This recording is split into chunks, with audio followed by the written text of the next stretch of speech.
आउज़ुबिल्लाहिमिनश्शैतानिर्रजीम बिस्मिल्लाहिर्रहमानिर्रहीम। अस्सलाम वालेकुम माय यूट्यूब फैमिली, कैसे हैं आप लोग? सब ठीक हैं?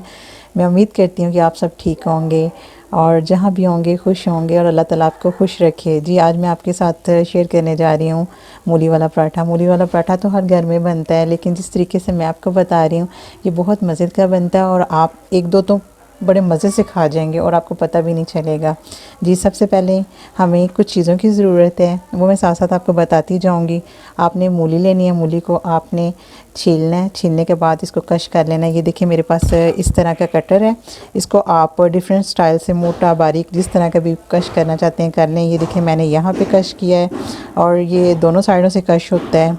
ये देखिए जी, ये देखिए मैंने मूलियाँ कश कर ली हैं। कश करने के बाद इन मूलियों को आपने लेना है और इसका पानी अच्छे तरीके से निचोड़ देना है। जी, मैंने ये साथ ही प्याज ही लिए हुए। प्याज आपने ये देखें इस शेप में कट करने और बिल्कुल बारीक करने, जैसे हम लोग राइस में डालते हैं यानी कि चावलों में डालते हैं लंबे लंबे।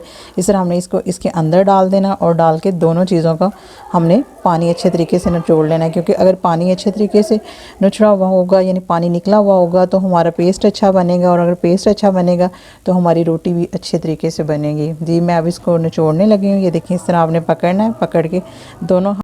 जी, ये देखिए मैंने मूलियाँ अच्छे तरीके से निचोड़ ली हैं, इनका पानी निकाल लिया है, क्योंकि ये जितने अच्छे तरीके से खुशक होंगी इनका पानी निकला हुआ होगा उतनी ही हमारी रोटी अच्छी बनेगी। ये देखें ये इस तरह करके पानी निकला है, इसको मैं साइड पे हटाती हूँ। जी, अब इस तरह करके मैंने इनको फैला लिया। फैलाने के बाद अब इसके अंदर मैं ऐड करती हूँ चंद मसाले जो कि जिनकी मदद से हम लोग इसको मज़े वाला बना सकते हैं। सबसे पहले मैंने अचार लिया है, उसको छोटे छोटे पीसेस में मैंने कट किया है। ये देखिए छोटे छोटे बिल्कुल पीसेस हैं, अगर आपको नज़र आ रहे हैं तो ये गाजर का अचार और साथ में है ये आम का है और साथ मसाला है उसका, क्योंकि ये अगर आपके पीसेस बड़े होंगे तो आपकी रोटी फट जाएगी, इसलिए आपने कोशिश करनी है इसको जितना बारीक कश कर सकते हैं उतना आप हाथ की मदद से काट लें। ये देखिए मैंने अचार डाला है इसके अंदर। उसके बाद मैंने ये सब्ज़ मिर्च कुटा हुआ ये जी कटा हुआ डाला है। जी, ये भी मैंने बहुत बारीक कट किया है। एक है ये मिर्च सब्ज़, क्योंकि ये भी अगर मोटी होगी तो इससे भी आपकी रोटी जो है वो फट सकती है और रोटी अच्छे वाली नहीं बनेगी। जी, मैंने ये डाला है, नमक डाला है एक हाफ़ स्पून, ये मैंने मसाला डाला है 1 टीस्पून, ये मिर्च 1 टीस्पून।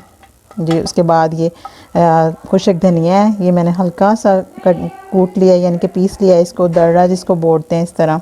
देखें, और जी सबसे मज़े वाली जो चीज़ है मैं इसके अंदर ये अजवाइन डाल रही हूँ, जिसकी मदद से रोटी जो है वो हल्की फुल्की बनती है और आपको खाने में भी मज़ा आएगा और इसकी खुशबू भी बहुत अच्छी होती है। ये जी हमारे सारे मसाले गए इसके अंदर। एक मिनट जी, ये देखें ये सारे हमने मसाले डाल लिए हैं, इसको ऐड कर लिया हमने इसके अंदर। हम इसको अब मिक्स कर लेंगे अच्छे तरीके से। इसके अंदर साथ ही हम लोग सब्ज़ धनिया जो है ये भी मैंने कट किया हुआ है, बहुत बारीक कट किया हुआ है, तो मैं इसको भी डाल लूँगी। इसको डालने के बाद मैं इनको मिक्स करूँगी अच्छे तरीके से। आप इसको हाथ की मदद से भी कर सकते हैं और आप स्पून की मदद से भी। मैं स्पून की मदद से इसलिए कर रही हूँ क्योंकि ना बाज़ दफ़ा हाथों को मिर्चें लग जाती हैं ना सब्ज़ वाली और जो है ना सुरख वाली, तो बेटर है कि आप चम्मच से ही कर लें। जी, ये मैं बहुत अच्छे तरीके से इसको मिक्स कर चुकी हूँ। मिक्स करने के बाद ये देखें बिल्कुल खुशक है, इसके अंदर बिल्कुल भी पानी नहीं है जिससे हमारी रोटी जो है ना अच्छी बनेगी। हाँ, यहाँ मैं आपको एक चीज़ बताना चाह रही हूँ कि मैंने इसमें ना नमक जो है ना अपनी चॉइस के मुताबिक और मिर्च अपनी चॉइस के मुताबिक ऐड की है, तो आप अपनी चॉइस के मुताबिक इसको कम या ज़्यादा भी कर सकते हैं। जी, ये देखिए मैंने आटे का पेड़ा बना लिया। उसको पेड़ा बनाने के बाद उसको थोड़ा सा बड़ा कर लिया है जिसमें पेस्ट इजीली ऐड हो सके, और स्पून की मदद से मैं इसको ऊपर एडजस्ट कर रही हूँ। ये देखें इस तरह मैंने इसको एडजस्ट कर लिया। एडजस्ट करने के बाद जितना आप लगाना चाहते हैं, अगर आपको ज़्यादा पसंद है तो ज़्यादा लगा लें, अगर कम पसंद है तो कम लगा लें।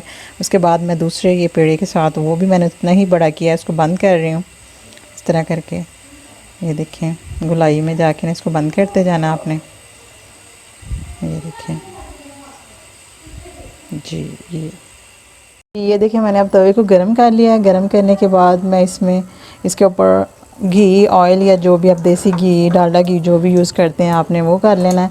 और ये मैंने रोटी को अच्छे तरीके से बेल लिया है। बेलने के बाद अब मैं इसको ऊपर डालूँगी और ये देखिए हमारी रोटी बन गई माशाल्लाह से, बहुत अच्छी रोटी बनी है।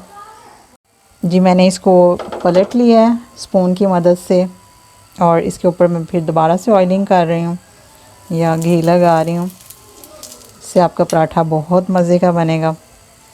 ये देखिए, इसको आपने इस तरह करके पलट देना। ये देखिए, इसको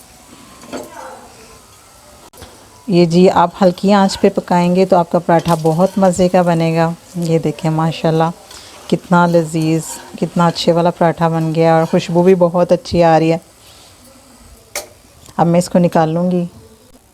इसको आप दही वाली चटनी के साथ यानी कि रायते के साथ भी खा सकते हैं और आप इसको केचप के साथ भी खा सकते हैं, मज़े मज़े के साथ।